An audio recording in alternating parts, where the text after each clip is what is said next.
Hi, everyone. Welcome to the endorsement interview for the Illinois State Representative race in the 47th District. I'm Kelly Vold, and I'm joined by reporter Eric Peterson. Thanks to the candidates, incumbent Amy Grant and challenger Jackie Williamson, for being here today. Let's get started. Jackie, the first question is for you. Please introduce yourself and tell us what makes you an effective legislator. Thanks, Kelly. Thank you to the Daily Herald for hosting this for us. Yes, my name is Jackie Williamson, and I think I'm going to be an effective legislator because I'm already effective in my job as a human resources professional. I work in benefits. I help our employees every day navigate the complex world of insurance and benefits. And a lot of us know that that is a really tangled web to try and go through. I've learned the nuances of all of our policies, and I understand how to break things down for people who really don't understand what insurance jargon is and how to effectively communicate with our insurance providers. So I've become a really effective translator, essentially, for our employees. I help people every day to navigate some of the most stressful situations in their lives and get the benefits that they're entitled to. So I think this experience is really applicable to Springfield. I will make sure that our constituents in the district understand what we're doing, break it down into simple terms for them so they have a clear understanding of what we're working towards and what we're doing. I think I'll be able to be incredibly effective at constituent services, again, to help everybody in the district understand if there's a way that the state can help them through a stressful situation in their lives, that we can get that done for them. And overall, I just understand what it means to work collaboratively to come up with effective solutions. Every day we're running into challenges, things that are unexpected that we need to understand from a holistic perspective why we encountered the problem in the first place and what we need to do to fix it. And again, with insurance, oftentimes these situations are pretty critical. People need their insurance when they need it. They don't think about it otherwise. And so understanding the root cause of a solution and coming up with or understanding the root cause of a problem and coming up with an effective solution is incredibly important. Thank you, Jackie. Amy?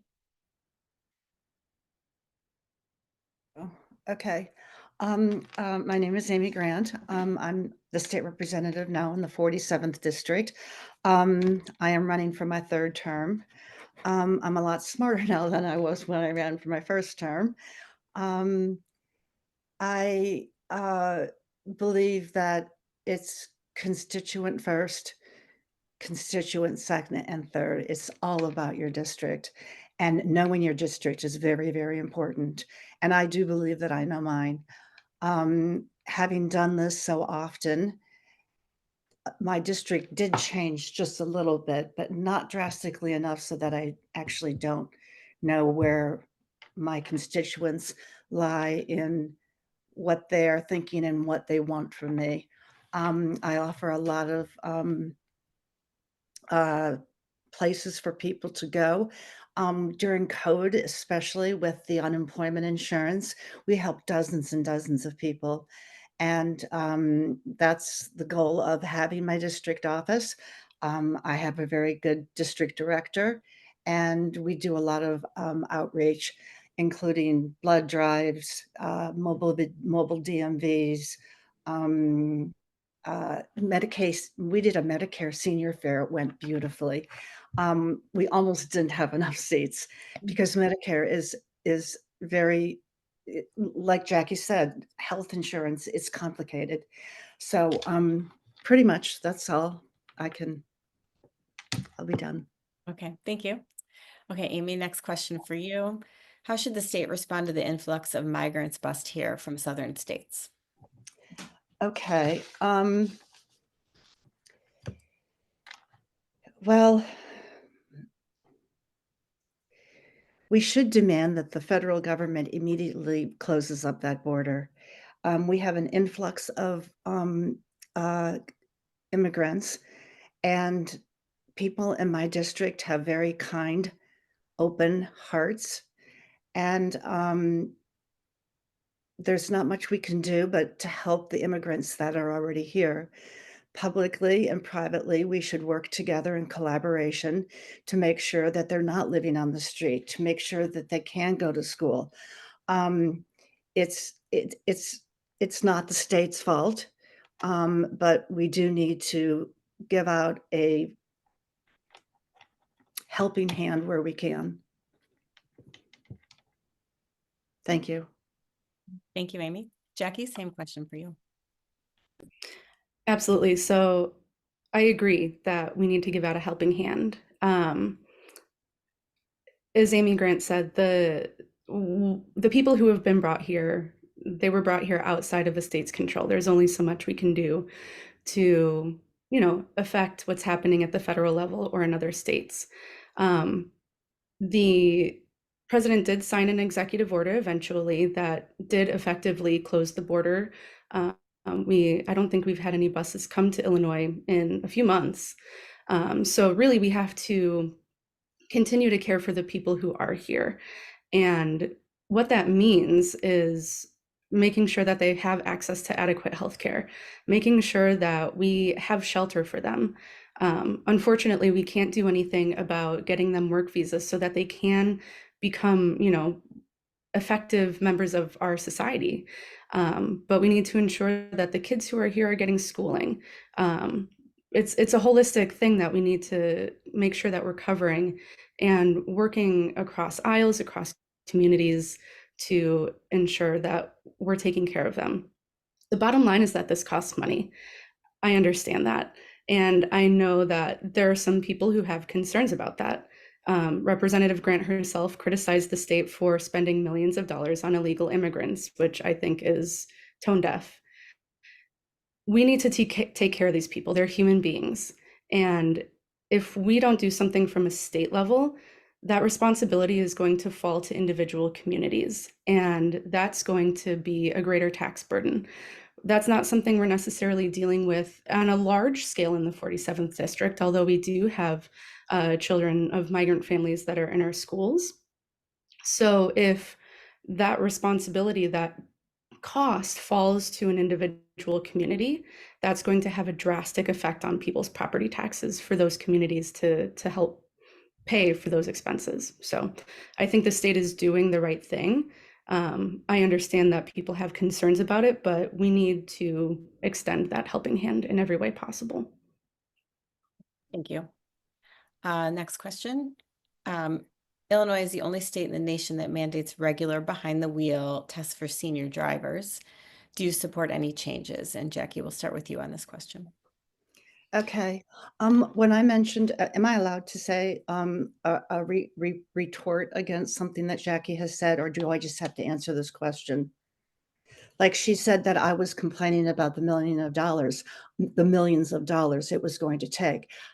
That's not saying that I didn't think $1 million should not be used. I was just concerned, hey, this is going to cost us a lot of money. So anyhow, that's that. All right. Jackie, we're going to start with Jackie on this question, but thank you for Okay. responding. Okay, go ahead, Jackie. Yes, absolutely. I would be more than willing to sit down with, advocates from all sides of this issue to understand, if there is a burden being placed on drivers who are of a certain age, what it's going to take to ease that burden for them. We should be collaborating with the Secretary of State's office, advocates like AARP, medical professionals to understand, if there's repercussions to certain types of medical conditions, where should there be a place where we step in. So I'm absolutely ready to sit down with everybody at the table to better understand what we can do for seniors to alleviate that burden. Thank you. Amy? Yes. This was an initiative by AARP, and I am wholeheartedly for allowing the age to go to 80. People are living longer. They say the old 65 is now 75, so forth. I have a friend. his wife is a friend of mine, and he's 80 years old, and he's an Uber driver, and he drives, oh, just a few times, a few hours, a day back and forth from the airport. So, I mean, he would be losing his, well, if he was a bad driver, he'd have to lose his driver's license, period. So, I don't know what, the Secretary of State is gonna do with this, but I think that we should, uh, be able to move it up to 80 years old. Okay, thank you. How well do you think criminal justice reforms made in recent years are working, and what, if any, changes need to be made? And Amy, we'll start with you. Did you say May? Yes. I'm sorry. Okay. Um, all right. There's a lot of talk about cash bail, and I think that we were able to, with the help of Bob Berlin, get to a point where the judges have jurisdiction. So if a person is a flight risk, a judge can then determine whether they should stay in jail or let them go without the bail, without paying the cash bail. Or they may have created a very, very egregious crime. Somebody should be able to say, okay, this crime is too grievous for him to be, or him or her, to be let out of jail without having to pay a cash bail. So, I think that that is people's concern. That's what I hear at the door, and, that's what I tell people. We try to do our best in DuPage County. I think that it's, of course, harder for our justice system in DuPage County because they need more judges and they have to, delve into this. But, I think we do a very good job. Thank you, Amy. Jackie? I agree. I think the state's attorney has said that the system is working as intended, which is incredible. He's given the feedback that he wants to make further adjustments to the Safety Act. I'd be absolutely willing to sit down with him, our local police, community advocates, to better understand what that might look like. I think in terms of criminal justice overall, we need to be looking at these things from both an acute perspective, what do we need to do in the immediate to, understand and solve any problems that we're dealing with, but we also need to look at it from a holistic perspective. What causes people to commit a crime? And is there something that's missing that the state can do to help deal with that issue and prevent that crime from happening? We need to make sure that people have access to affordable housing, affordable groceries, good paying jobs. And if our communities are healthier and more stable, our rates of crime are going to go down. So, criminal justice reform is a very important topic. I would look forward to, working with our law enforcement communities and our outside communities and advocates to find ways to bring down rates of recidivism. I think that's especially a key place where we can make a big difference.